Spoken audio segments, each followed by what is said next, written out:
Hi friend, petrol అవసరం లేని scooty.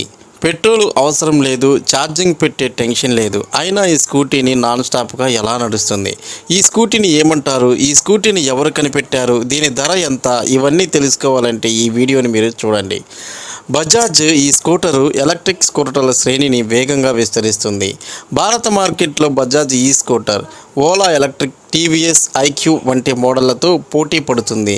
ఈ స్కూటర్ గురించి కంపెనీ సీనియర్ అధికారి ఒకరు మాట్లాడుతూ, మార్కెట్లో ఛార్జింగ్ స్టేషన్లను స్వీకరించడానికి, తద్వారా బ్యాటరీ స్వాపింగ్ స్టేషన్ నుంచి బ్యాటరీలను స్వాపింగ్ చేయడం ద్వారా వినియోగదారులు ప్రతి ప్రయాణాన్ని కొనసాగించవచ్చు. అంటే బ్యాటరీ తీసి ఛార్జింగ్ స్టేషన్లో ఇచ్చి మరొకటి బిగించుకొని వెళ్ళవచ్చు.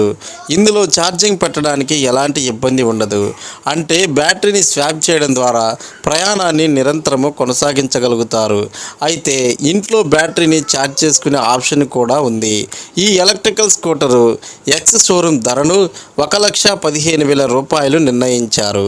కానీ ఇప్పుడు 1,30,000కు పెంచారు. దీన్ని పూర్తిగా ఛార్జ్ చేయడానికి 5 గంటల 50 నిమిషాలు పడుతుంది. ఈ స్కూటర్ని అమెజాన్ నుంచి కూడా కొనుగోలు చేయవచ్చు. ఇది బ్రూక్లిన్ బ్లాక్ కలర్లో మాత్రమే లభిస్తుంది.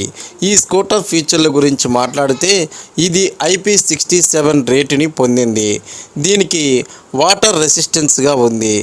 Chetak app, colour T, FL display, instrument cluster, Bluetooth connectivity, auto hazard light వంటి ఫీచర్లతో ఇందులో ఉన్నాయి. ఓకే ఫ్రెండ్స్, మరిన్ని వివరాలకు అమెజాన్లో సెర్చ్ చేసి చూడండి. ఈ వీడియో చూసినందుకు చాలా థ్యాంక్స్.